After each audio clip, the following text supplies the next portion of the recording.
ಅಖಿಲ ಭಾರತೀಯ ವಿದ್ಯಾರ್ಥಿ ಪರಿಷತ್ ಕಾರ್ಕಳ ಘಟಕದ ವತಿಯಿಂದ ಎನ್ಐಪಿ ರದ್ದು ಮಾಡುವ ರಾಜ್ಯ ಸರ್ಕಾರ ನಿರ್ಧಾರವನ್ನು ಖಂಡಿಸಿ ತಾಲೂಕು ಕಚೇರಿಯ ಮುಂಭಾಗದಲ್ಲಿ ಪ್ರತಿಭಟನೆ ನಡೆಯಿತು.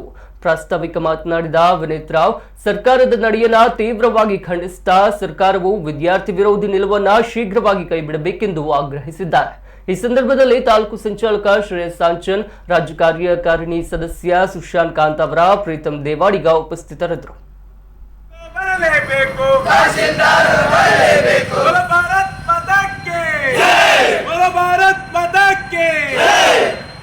ವಿದ್ಯಾರ್ಥಿ ಪರಿಷತ್ ಹುಡುಗಿದ್ದಾರೆ, ವಿದ್ಯಾರ್ಥಿ ಪರಿಷತ್ ಹುಡುಗಿದ್ದಾರೆ, ಜಿಂದಾಬಾದ್ ಜಿಂದಾಬಾದ್ ಜಿಂದಾಬಾದ್ ಜಿಂದಾಬಾದ್ ಭಾರತ್ ಬಂದ್ ಪ್ರೇರಿತವಾದದ್ದು, ರಾಜ್ಯದ ವಿದ್ಯಾರ್ಥಿಗಳ ಹಿತಕ್ಕೆ ಮಾದಕವಾದದ್ದು, ವಿವೇಚನರಹಿತವಾದದ್ದು, ಅದರಿಂದಲೇ ಖಂಡನೀಯ.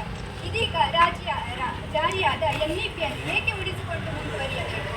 ಎನ್ಇಪಿಯನ್ನು ಕೇಂದ್ರ ಸರ್ಕಾರ ಕೇವಲ ತನ್ನ ಮರ್ಜಿನಂತೆ ರೂಪಿಸುವುದಲ್ಲ, ದೇಶಾದ್ಯಂತ ಶಿಕ್ಷಣದ ವಿವಿಧ ಸ್ತರಗಳಲ್ಲಿ ಶಿಕ್ಷಣ ರಂಗದ ಎಲ್ಲ ಬಾಧ್ಯಸ್ಥರ ಜೊತೆಗೆ ನಿರಂತರ ಸಂವಹನ, ಮಾಹಿತಿ ವಿನಿಮಯ, ಚರ್ಚೆ ನಡೆಸಿ ತಯಾರಿಸಿದ ಕರಡಿನ ಆಧಾರದಲ್ಲಿ ಈ ನೀತಿಯನ್ನು ರೂಪಿಸುತ್ತಿದ್ದಾಗಿದೆ.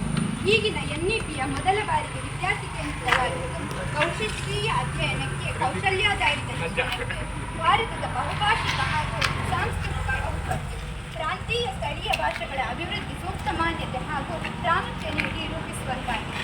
ಎನ್ಇಪಿಯನ್ನು ವಿರೋಧಿಸುವವರಿಗೆ ನಮ್ಮ ಪ್ರಶ್ನೆಗಳು: ಎನ್ಇಪಿ ಬಗೆಗಿನ ವಿರೋಧ ಏತಕ್ಕಾಗಿ?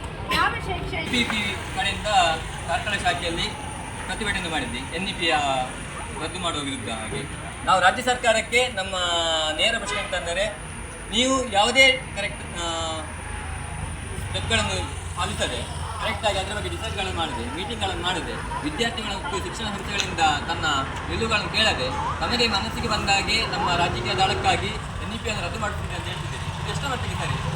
ಈಗ ಆಲ್ರೆಡಿ ಎನ್ಇಪಿಯನ್ನು ಜಾರಿ ಮಾಡಿ, ಮೋದಿ ಸರ್ಕಾರ ಯಾವುದಿತ್ತು ಅದನ್ನು ಎನ್ಇಪಿ ಜಾರಿ ಮಾಡಿ ವಿದ್ಯಾರ್ಥಿಗಳನ್ನು ವಿದ್ಯಾಭ್ಯಾಸ ಮಾಡ್ತಿದ್ದಾರೆ. ಅವರ ವಿದ್ಯಾರ್ಥಿಗಳ ದಾರಿ ತಪ್ಪಿಸುವ ಕೆಲಸ ನೀವು ಮಾಡ್ತಿದ್ದೀರಾ? ಕರ್ನಾಟಕದಲ್ಲಿ ಅನೇಕ ಸಮಸ್ಯೆಗಳಿವೆ ವಿದ್ಯಾರ್ಥಿಗಳಿಗೆ. ಬಸ್ಸಿನ ಸಮಸ್ಯೆಗಳಿರ್ಬೋದು, ಅಥವಾ ಹಾಸ್ಟೆಲ್ಗಳ ಸಮಸ್ಯೆಗಳಿರ್ಬೋದು, ಅಥವಾ ಸ್ಕಾಲರ್ಶಿಪ್ ಸಮಸ್ಯೆಗಳಿರ್ಬೋದು. ಅದನ್ನು ನಿವಾರಿಸದೆ ನೀವು ಎನ್ಇಪಿಯನ್ನು ರದ್ದು ಮಾಡಿ ಹೊರಟಿದ್ದೀರಿ. ಇದು ವಿದ್ಯಾರ್ಥಿಗಳ ಮೇಲೆ ಮಾಡುವ ದೌರ್ಜನ್ಯ ಅಂತ. ಇದನ್ನು ನೀವು ಯಾವ ರೀತಿಯಲ್ಲಿ ಮಾಡಲು ಹೊರಟಿದ್ದೀರಿ? ವಿದ್ಯಾರ್ಥಿಗಳ ದಾರಿ ತಪ್ಪಿಸುವುದಾ? ಕೇಂದ್ರ ಸರ್ಕಾರ ಇದನ್ನು ಒಳ್ಳೆಯ ರೀತಿಯಿಂದ ಜಾರಿ ಮಾಡಿತ್ತು. ಅದನ್ನು ಮೊದಲನೇದಾಗಿ ಕರ್ನಾಟಕ ಸರ್ಕಾರ ಒಳ್ಳೆಯ ರೀತಿಯಿಂದಾಗಿ ಇಂಪ್ಲಿಮೆಂಟ್ ಮಾಡಿ ಅದಕ್ಕೆ ಸರಿಯಾದ ಸಿಲೆಬಸ್ಗಳನ್ನು